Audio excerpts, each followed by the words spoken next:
Everything around him was burning. Halford Razuvious, blade squire of a presumably dead knight, gripped his short sword with trembling hands. He had been ordered to guard the Cathedral of Light with his life and buy time for the evacuation of Stormwind. As he stood upon the stone steps of the mighty building, he knew that the greenskin menace would eventually be upon him, and he dared not measure the true scope of his fear so as not to collapse.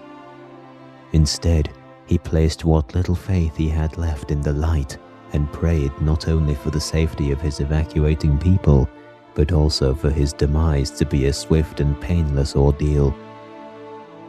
Soon enough, the savages came from the smouldering ruins of the city, mercilessly cutting down stragglers.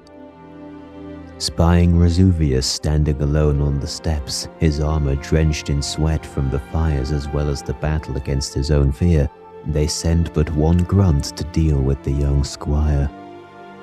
Razuvious hesitantly leveled his blade at the approaching green behemoth with forearms the size of his torso and an axe to match. As the orc's weapon came screaming towards his head, Razuvious barely blocked the blow that sent violent tremors throughout his entire body. The orc then brutally disarmed him and knocked him unconscious with an almighty blow from its offhand. Everything faded to black before the squire even hit the steps of the cathedral.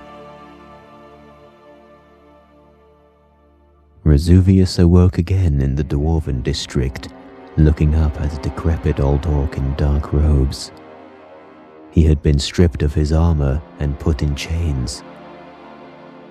An evil grin split the monster's lips as he told him in broken common tongue to get to work searching the rubble of the city for anything the orcish horde could use.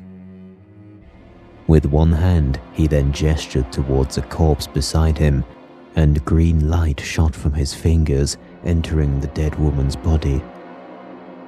Aggressive spasms racked the citizen until she got up, with green light in her eyes, and started digging through the ruins of her former home.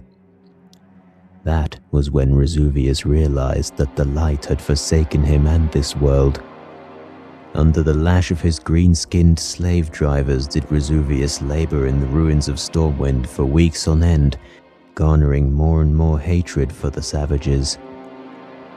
It was when he located an opulent greatsword marked with the seal of the Rin dynasty in the sacked Stormwind Keep that he found his calling. He swore then and there that he would rid the eastern kingdoms of green-skinned filth, be it orc, troll, goblin, or otherwise, starting with his razed city. He turned from the rubble, came up behind the distracted slave driver, and with an almighty swing did its tainted blood cover the ground as its head rolled over the cobblestone pavement. It was at this point that Razuvious realized the utter weakness of the orcish race. To think the kingdom of Stormwind couldn't hold back the rampaging lunatic's advance. Pathetic.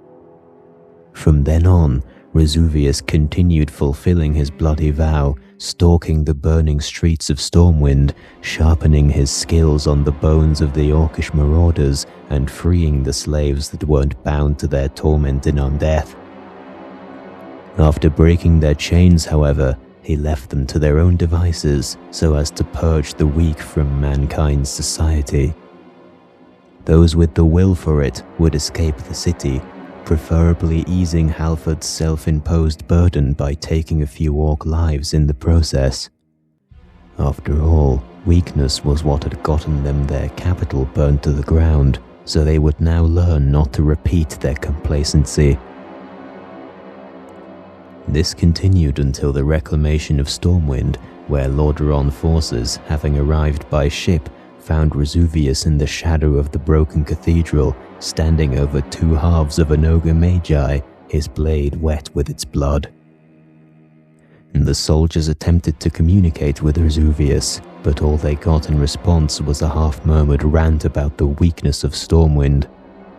Upon offering Halford a temporary asylum in the capital of Lordaeron, he agreed, wanting to see what the people were made of in the kingdom that actually withstood the Horde's onslaught.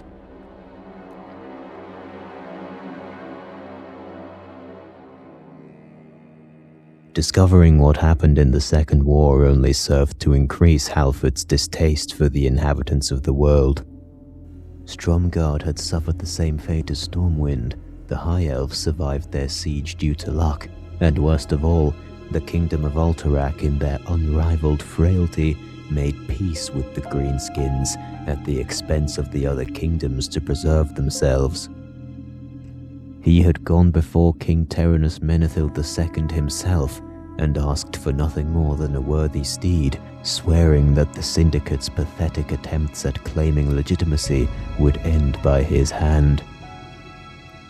The king called for his mettle to be tested before he were to be sent out in Lordaeron's name, and the trials by combat began.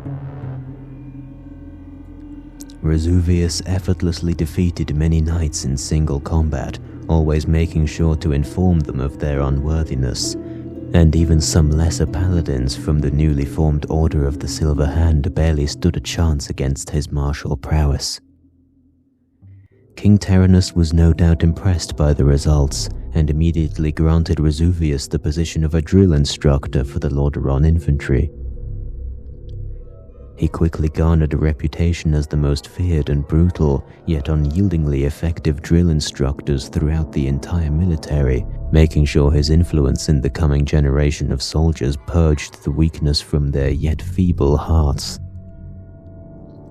Halford started to feel more kinship with the kingdom of Lordaeron than he ever had with that of Stormwind, but that changed one morning when he heard about the Orc internment camps at Durnhold. In a rage fueled by this sign of King Terenus' weakness, he rode out to Durnhold, swearing that he would personally execute each and every one of those emerald malodorous cowards. The fact that he would be late for Prince Arthur Menethil's return from his campaign mattered not. He admired the prince for his obvious displays of strength, especially at the culling of Stratholme. He would have aided Arthas in the ordeal if he had been there, unlike those traitorous Silverhand weaklings. Arriving at Durnhold, he found a scene that stoked the fire of his rage even further. The orcs had escaped. After venting his frustration at the idiots who let them escape and deprived him of meting out justice, he returned to his steed and began the ride back to his capital. Entering the Tirisfal glades, he could hear screaming and the clamor of battle. Something wasn't right. As he approached the Balnir farmstead, he could see their fields filled with shambling corpses, and an armored man with long white hair handling a grotesque skeletal parody of a warhorse, the Balnir family having been renowned for the breeding of particularly exceptional steeds. Razuvious dismounted, drew his greatsword, and began slaughtering the ghouls that dared stain human lands with their blood. The white-haired man turned to watch the ensuing carnage, the ghouls being no match for Razuvious. Finishing off the last shambler, Razuvious turned to face their ill-begotten master, only to find Prince Arthur Menethil himself staring him down, a wicked grin splitting his lips. In this shadow of a man, Razuvious was once again reminded of the weakness of humanity. He saw the orc grinning at him fiercely on the steps of the cathedral.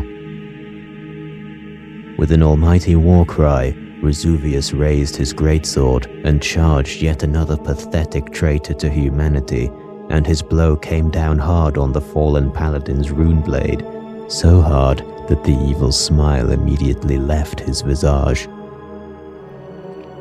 The Death Knight thrust his hungering blade forward, but Razuvious turned the blow aside with his own weapon and slammed his gauntleted fist into the prince's gut, stunning him.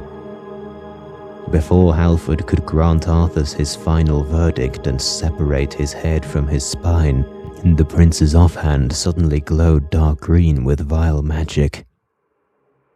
Memories of the orc warlock flashed in his mind. The bolt of darkness hit Razuvius square in the chest, causing him to drop his greatsword as he spasmed in pain and fell over backwards.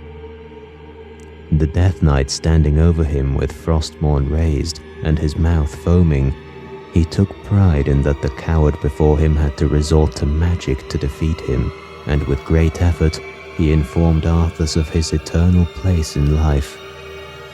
Traitorous weakling.